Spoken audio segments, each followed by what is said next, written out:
अदृश्य दुनिया YouTube channel को लाइक करें, सब्सक्राइब करें और बेल आइकन को ऑल पर सिलेक्ट करें ताकि आने वाली हमारी सारी वीडियो आप देख सकें। मृत्यु लोक कहते हैं कि इस धरती को मृत्यु लोक कहते हैं। जो यहाँ पे जन्मा है उसे नष्ट होना है। कहते हैं कि मृत्यु के बाद आत्मा का सफर कैसा होता है। कहते हैं कि कोई व्यक्ति अगर मर जाता है तो अपने साथ कुछ नहीं लेके जाता, खाली हाथ आता है और खाली हाथ चला जाता है। कुछ धार्मिक ग्रंथ क्या बताते हैं इन बारे में, इन सब चीज़ों के बारे में, आइए जानते हैं वीडियो के माध्यम से। जय श्री महाकाला हमारी यूट्यूब फैमिली, जय माता दी। आप सबका एक बार फिर स्वागत है आप सबके इस चैनल पे, अदृश्य दुनिया यूट्यूब चैनल पे। आप सबका प्यार सहयोग जैसे आप इस चैनल को दे रहे हो, बस यही प्रार्थना है कि हमारे वीडियो जो भी आप देखते हो उसको सपोर्ट करो, ज़्यादा से ज़्यादा शेयर करो, ज़्यादा से ज़्यादा लाइक करो और कमेंट करके ज़रूर बताया करो कि वीडियो कैसा लगा। कुछ कमियां हो उसके बारे में भी बताया करो। आपका सहयोग, आपका प्यार हमारे लिए बहुत कीमती है। कहा जाता है कि व्यक्ति खाली हाथ आया खाली हाथ जाएगा, लेकिन ग्रंथों के अनुसार व्यक्ति के साथ मृत्यु के बाद कुछ 5 चीजें अगले जन्म तक जाती हैं। आइए जानते हैं मरने के बाद क्या साथ ले जाता है व्यक्ति। आपने अक्सर ये सुना होगा कि लोग मर जाते हैं, कुछ नहीं जाता, बस जैसे दुनिया में आते हैं वैसे दुनिया में चले जाते हैं। जो व्यक्ति उस व्यक्ति से जुड़ी भौतिक सुख की चीजें वह सब ही रह जाती हैं। अगर पुराण वेद और बाकी धर्म ग्रंथ को देखा जाए तो उनमें स्पष्ट बताया गया है कि व्यक्ति के मृत्यु के बाद भी कुछ चीजें उसके साथ अगले जन्म तक जाती हैं। कुछ ऐसी चीजें जिनका भुगतान व्यक्ति के अगले जन्म में भी करना पड़ता है। आइए जानते हैं कुछ 5 चीजों के बारे में। मृत्यु के बाद भी साथ जाता है ज्ञान। धर्म ग्रंथों के आधार पे अगर जाने, हमारे गुरुओं के माध्यम से अगर जाने तो कहते हैं कि ज्ञान व्यक्ति को भी भीड़ में सबसे अलग करता है। ज्ञान के बल पर आप अपनी एक अलग पहचान और लोगों पर छाप छोड़ने में कायम रहते हैं। इसीलिए अपनी मृत्यु से पहले आप जितना ज्ञान ले लेंगे वह आपके बहुत काम आएगा। दरअसल ऐसी मान्यता है कि जीवित रहते हुए व्यक्ति जो गुण सीख लेता है वह उसके साथ मृत्यु के बाद भी जाते हैं। इसीलिए अपना समय खुद को अच्छा ज्ञान लें, अच्छी संगत में रहें, साधु संतों के पास समय दें और गीता का अध्ययन करें। इस बात का भी जिक्र गीता में भी किया गया है कि ज्ञान और दान कभी नष्ट नहीं होता। दूसरी चीज, मृत्यु के बाद साथ जाता है उसका कर्ज।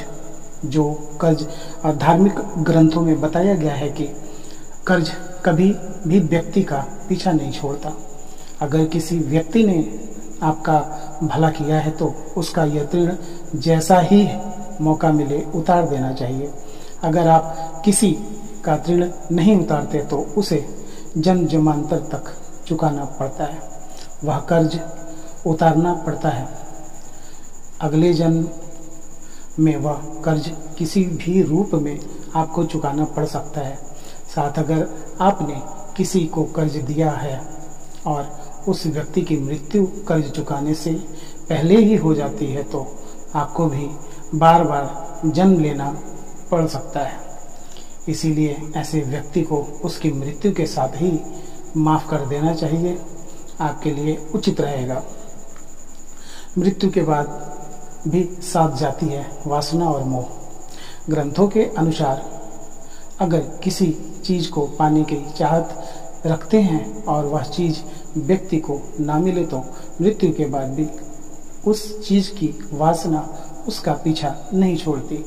सांसारिक सुखों की चाहत रखना वासना ही है।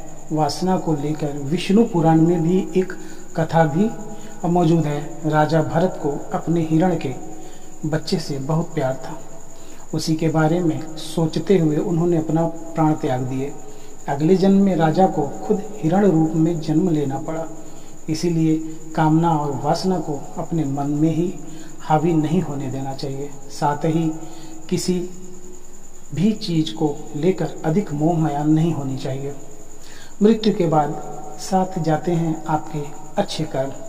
गीता में कहा गया है कि मनुष्य जीवन बिना कर्म के संभव नहीं है।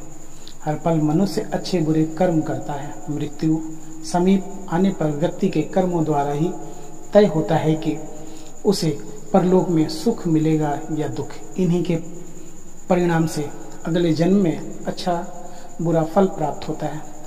कर्म 7 जन्मों तक व्यक्ति का पीछा नहीं छोड़ते। इसका एक उदाहरण महाभारत में भी मौजूद। बाणों की सैया पर लेटे हुए भीष्म को भगवान कृष्ण ने जब भीष्म के वे पूछा कि मुझे ऐसी मृत्यु क्यों मिली, तो भगवान कृष्ण ने उन्हें 7 जन्म पहले की घटना याद दिलाई। 7 जन्म पहले भीष्म ने एक अधमरे सांप को उठाकर नागफनी के कांटों पर फेंक दिया था। कर्म मनुष्य का कभी पीछा नहीं छोड़ता। मृत्यु के बाद भी साथ जाते हैं उसके पुण्य। अपने अक्सर घर के बड़ों से सुना होगा कि दान और परोपकार कभी खाली नहीं जाता।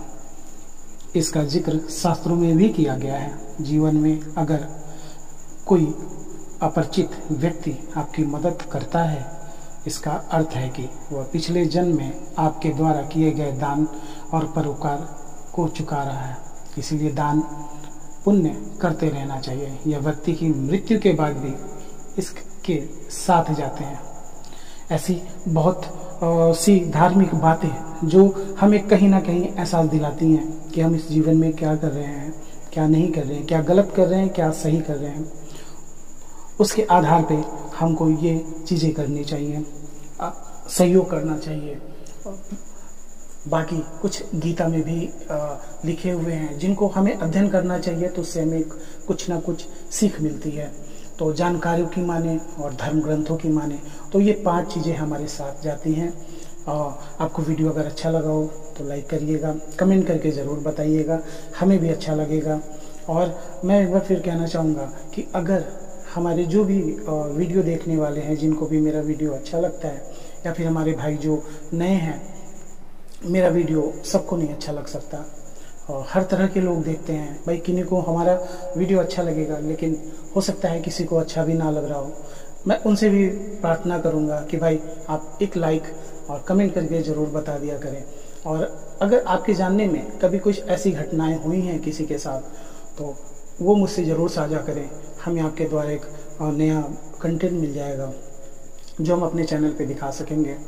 वीडियो अगर अच्छा लगेगा तो लाइक सब्सक्राइब जरूर करिएगा। जो नए हैं वो सब्सक्राइब करेंगे ताकि हमारा दूसरा वीडियो ज़रूर आपको मिले, और आगे शेयर भी करिएगा। महादेव आप सबको स्वस्थ रखे। जय श्री महाकाल, जय माता दी।